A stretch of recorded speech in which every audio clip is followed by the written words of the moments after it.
to all the beautiful souls out there who are tuning in today, and welcome to 30 Minutes Exploring Coaching, a platform where world-class coaches come together to share their insights and wisdom for the benefits of all. Today we have with us here someone very special from Switzerland. Yeah. Well, before I pass it on to her, I'd like to share a little bit about her. Right?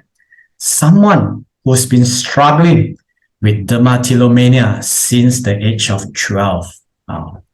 And she's so exhausted with what she's been through and just can't seem to stop, which ventured her down to the rabbit holes of psychology, mindset, and even belief system underpinning this condition.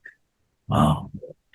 Well, which brings her back to the question of, can this actually possible be stopped once and for all?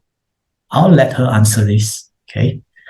Well, without further ado, I'll pass it to our beautiful coach, Raffaela.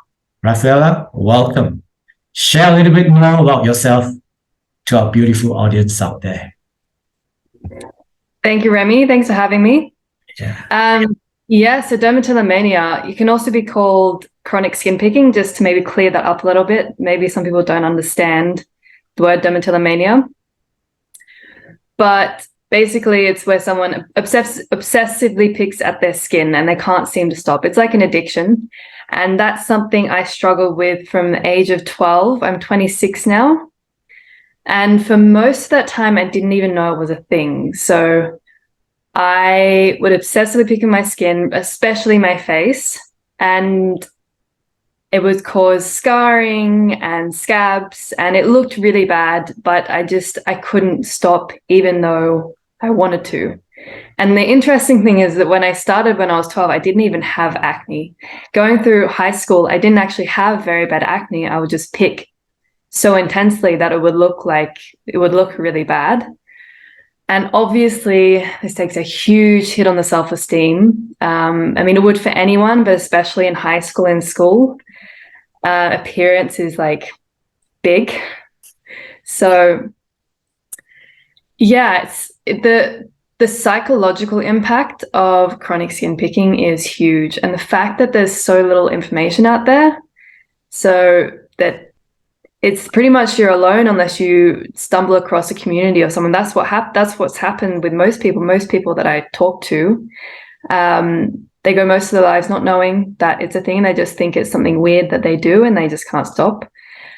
And then one day they'll stumble across a blog post or a comment on something, or they'll Google somehow like picking at skin, and then dermatillomania will come up and they'll be like, oh my God, it's a thing. And then it's like this huge mind-blowing moment. I've had that, and everyone I've spoken to with dermatillomania has had that, where it's just like, oh my God, I'm not alone in this. There's so many other people. And that was for me, I think around when I was 21, 22. That's when I realized it has a name. But it didn't actually get easier from there. It was a nice moment, and it helped be able to get the information and feel validated and seen. But then I really went through a couple of years of really trying to stop, but not understanding what it takes to stop, and just trying to stop through brute force, which doesn't work, and you end up failing and starting again. And then that's really like, it builds a lot of shame and makes you feel weak, like you're not in control. And it's really like, it really brings you down. It's really hard. And eventually, like, a lot of people just give up and they say, this is just who I am. I just have to live with this. And that really breaks my heart, because you don't have to just live with this. Everyone can heal from it. It's just most people don't really understand what it is or where it's coming from. And so I spent the past couple of years really diving into that, because I could not accept that I will be doing it for the rest of my life, that when I'm 70, I'll still be doing it. I couldn't accept that. So I really dove inward in myself and I started to become more aware of myself. It was really like a personal growth in a healing journey, and it still is. And that really took me into psychology and researching addiction, because it can also be described as an addiction with the way the chemicals in the brain and everything when people pick at their skin.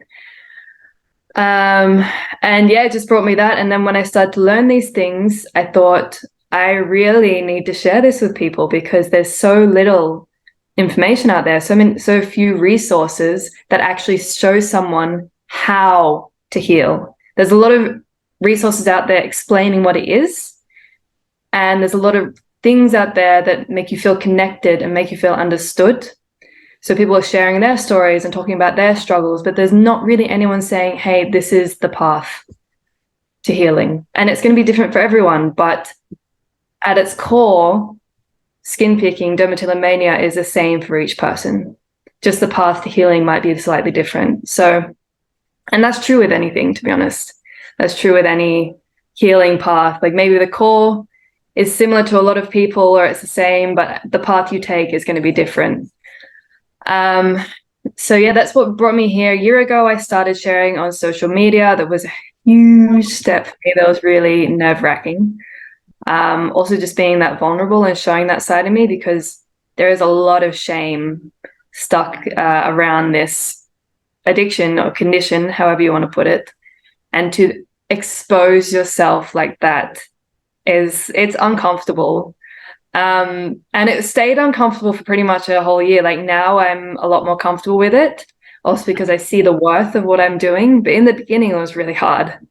And yeah, so now 2 months ago, I joined the International Coaching Institute because I wanted to learn science-based coaching methods to help people on their path.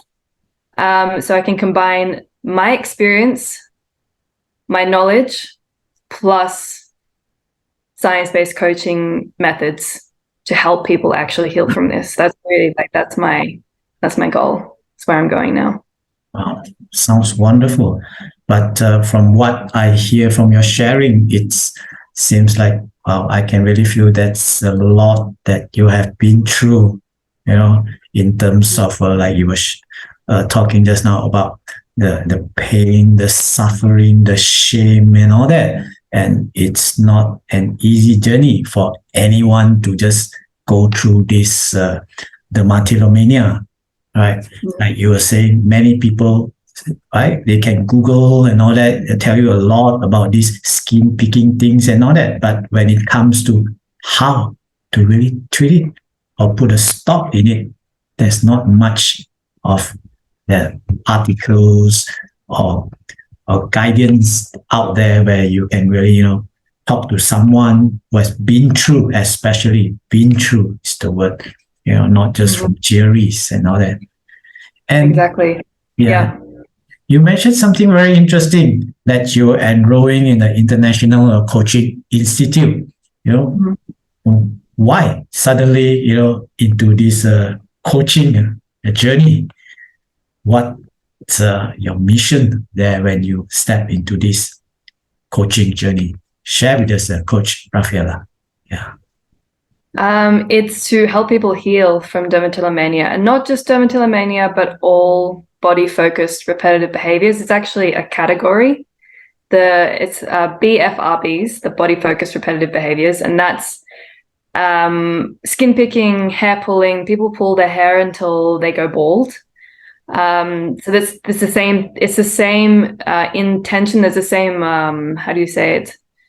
There's the same drive behind. It's just the action is different. So there's lip biting, cheek biting, nail biting, or picking, things like that, and just help people to understand what it really is. That it's not permanent, that they can heal, and help them to heal, and also help them to heal themselves. That self-empowerment. Oh. That's why I joined the Coaching Institute, because learning those coaching methodologies, the science-based coaching methodologies, the behavioral science, it's all going to help me support these people even more. Very interesting. And you mentioned that dermatillomania is something similar, like, sometimes people pull their hair, like some kind of addiction, right? Mm-hmm. So when you mention this addiction as compared to like drug addictions or alcoholic addiction kind of thing, how severe it is as compared to this kind of addiction, this dermatillomania? Yeah. Good question. Good question. So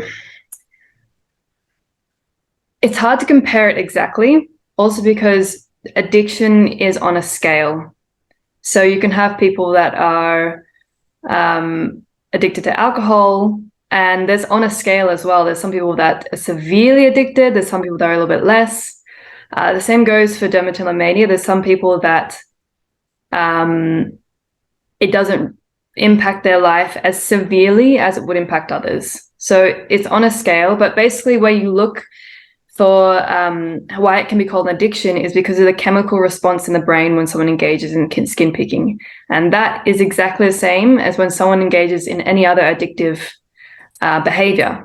Obviously, when we're looking at substances, it may be that's another factor to consider.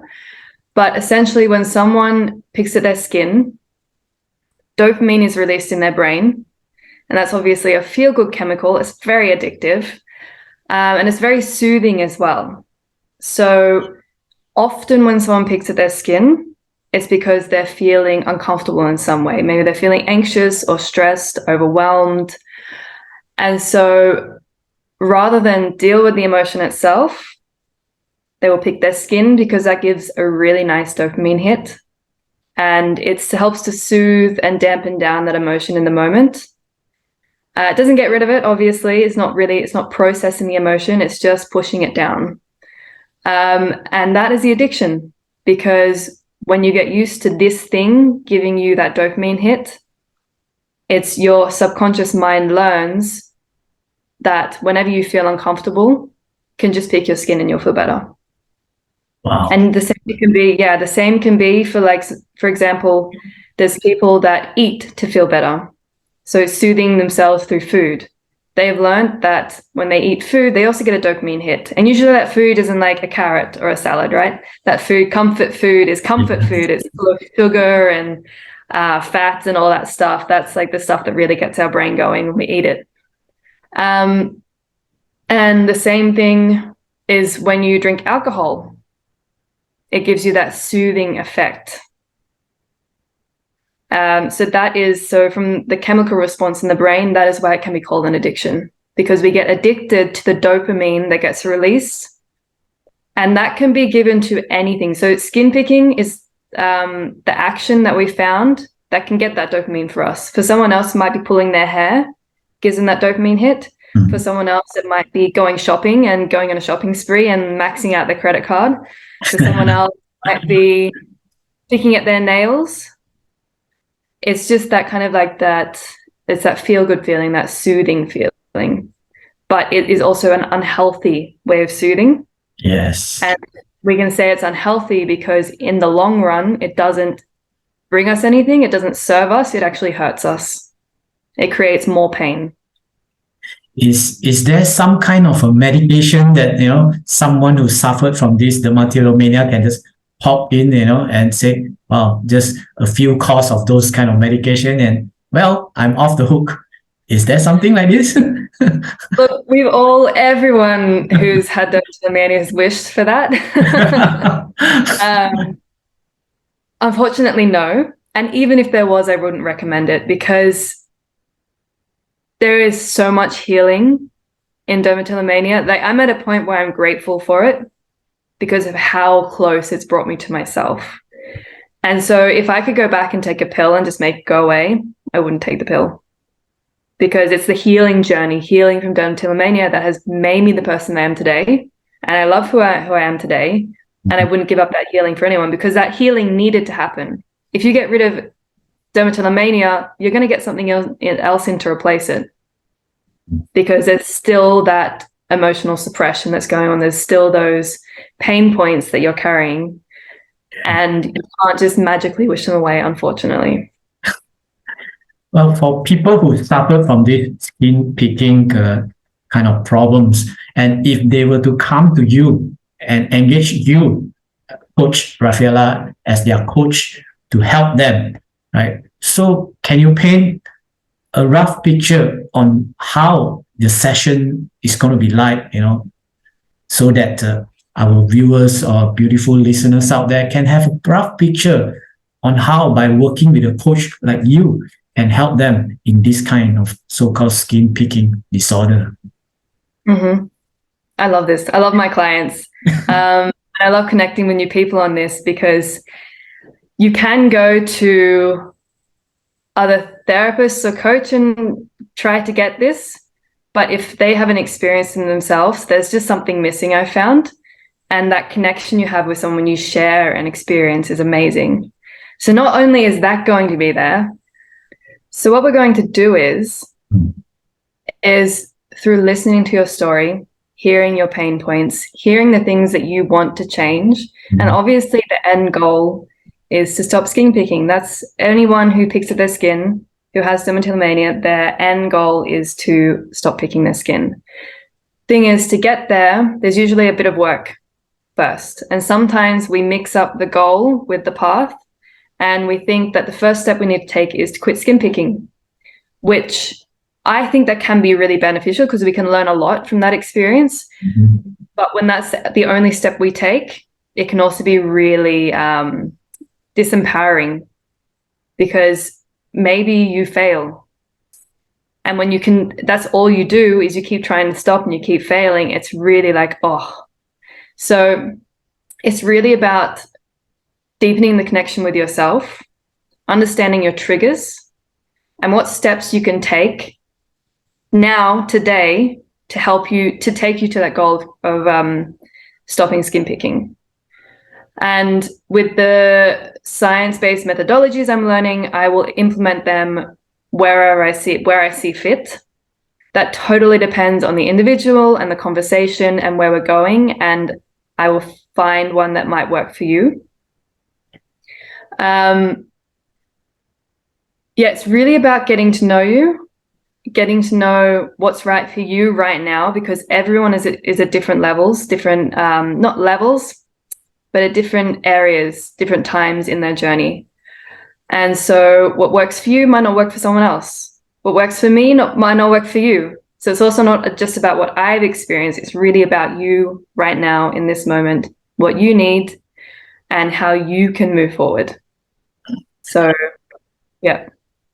So for someone who have no idea or haven't been in a coaching session before, how long would a person need to commit, so-called on average, right? How long will the coaching session period going to be? Is it going to take years or what, for a person that have totally no idea at all? Mm-hmm. Totally no idea at all. Yes. I would say if you're getting a coach on this, you won't need to take years. It took me years because I did it alone, which if you have got someone that can coach you in this, do it, because there's a lot of things that I could have learned faster if I had had someone to support me, also that understood what it's like.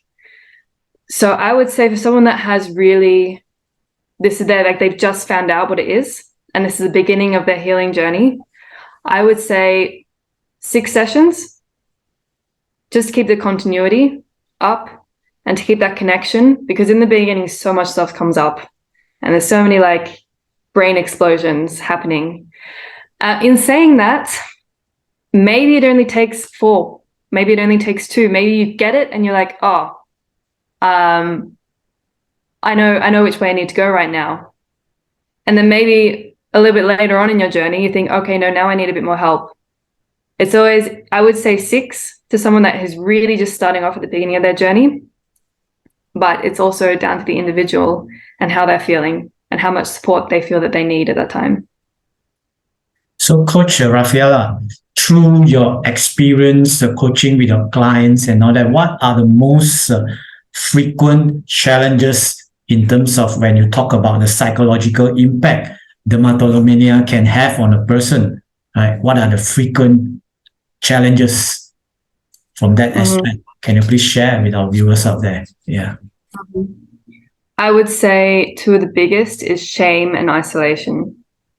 Like I said earlier, there's a lot of shame around this because you're damaging, like you're hurting yourself actually. It's affecting your appearance and the feeling of like, I can't stop and I'm not in control. And also the fact that no one understands or really knows what it is. There's a lot of shame, and that shame makes us isolate ourselves. So say someone has plans to go out and they're feeling anxious and they go in the bathroom and they maybe pick at their skin for an hour to soothe that anxiety. Then the shame that comes from that, they may cancel going out, maybe even cancel the plans for the rest of the week and just stay at home and hide. Also not being able to talk to people about it, not really knowing, if you don't know what dermatillomania is as well, just being kind of confused and lost with yourself.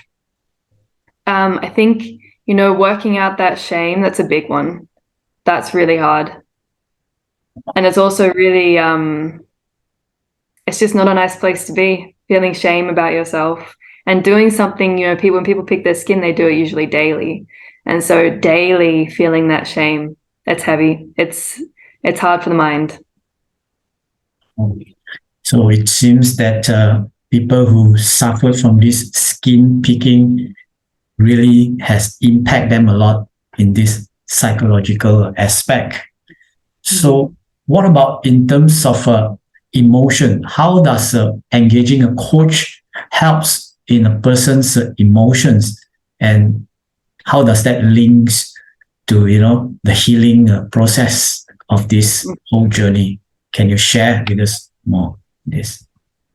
Very good question. So actually, what I always say, the key to healing from dermatillomania, the core to healing from dermatillomania is reconnecting with your emotions, because what skin picking is, it's suppression of emotion. And we do that in many ways, like I said. So addiction is really suppression of emotion. So we learned probably most likely in our childhoods that certain emotions aren't okay. Like, you're not allowed to be angry. Why are you sad? What are you crying about? What have you got to be sad about? Yeah, you're afraid. Don't be a pussy. Sorry, I don't know if I'm allowed to say that word, but like, we get shamed for these emotions. And so we learn that they're not okay. And as kids, we just want to be accepted and loved. And so when we learn like, oh, when I'm angry, I get rejected, then we hide that anger. We hide it from ourselves. We hide it from the world, and we don't process that emotion anymore.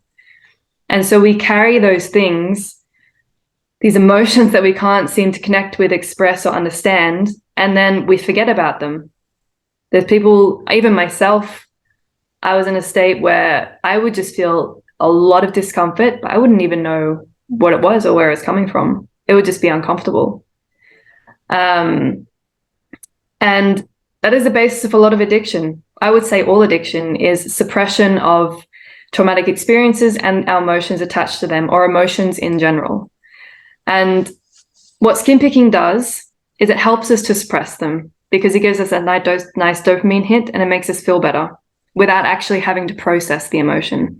Healthy emotional expression is, if you feel sad, to be okay with feeling sad and allow the full cycle of that emotion to go through you and then out of you, and then you feel better.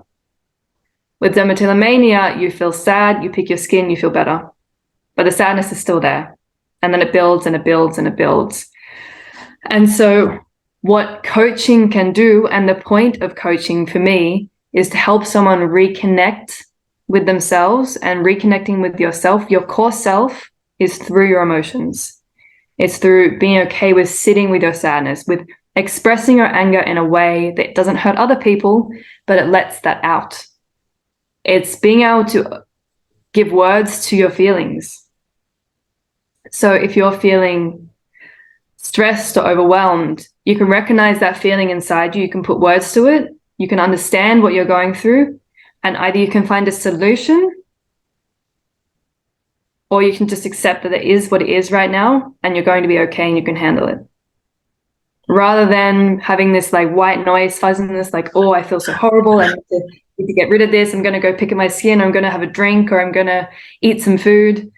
It's all of what, or I'm going to sit on, that's a big one that everyone can relate to. I'm just going to sit on my phone for 2 hours and scroll.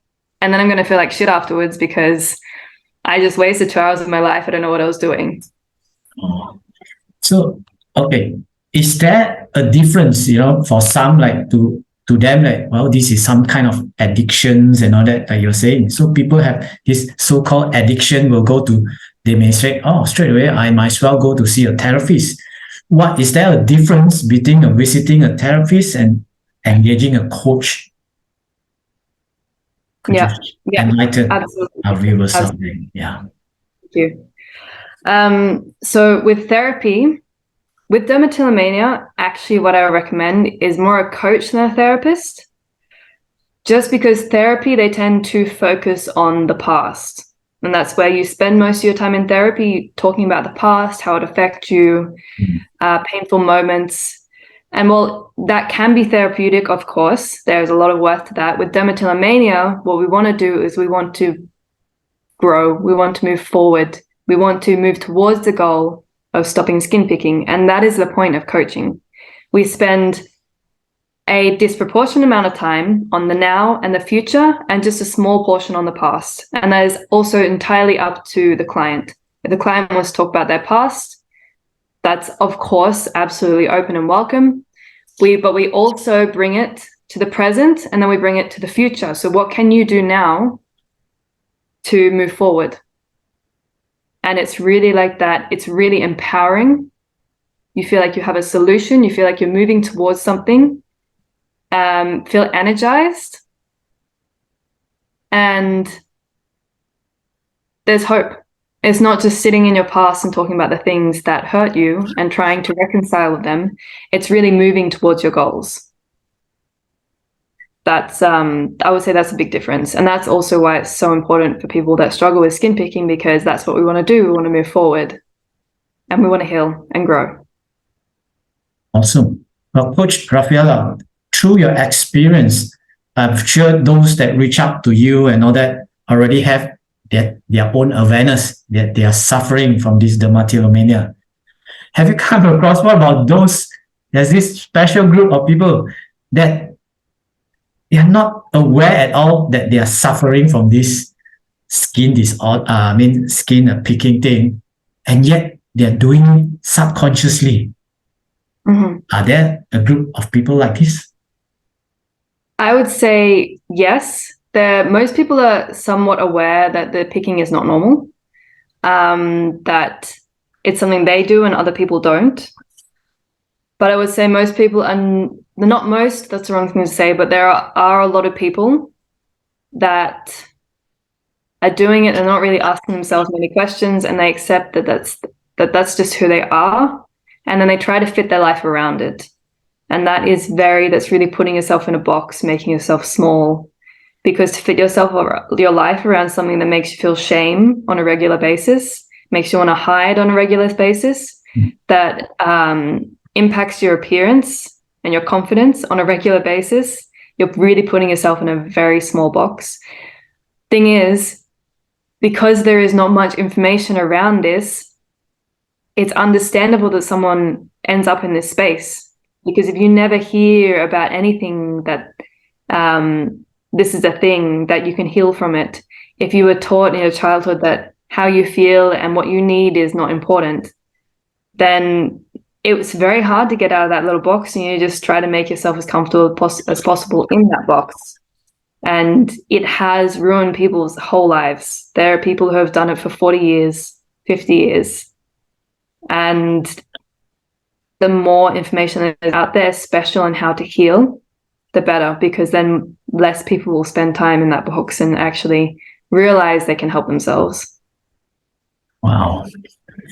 Well, you seem to share a lot of valuable information to our wonderful audience out there today. Thank you so much. Well, being aware of the time, Coach Raffaela, if there's one key message that you would like our beautiful audience here to have today when it comes to dermatillomania? What would your key message be, Coach Raffaela? You can heal. I know we come up with a lot of excuses for why maybe it's not for us, why maybe we, like me personally, why I couldn't heal. But you can. There is no diagnosis that says that you can't. You're not broken beyond repair. You weren't born to pick your skin. It's something you learned, and you can unlearn it. Absolutely, 100%. I know other people who have done it. You're not different in that sense from them. You can heal. Well, beautifully said. Well, to all our beautiful souls out there who are listening today, remember, if you come across friends, relatives, or whoever that's suffering from this skin picking or dermatillomania, feel free to reach out to Coach Raffaela or any one of our coaches out there, right? You can see our contacts or our links below at the screen to reach out and never feel that you have to suffer alone in silence and cut off your beautiful dreams just because of dermatillomania.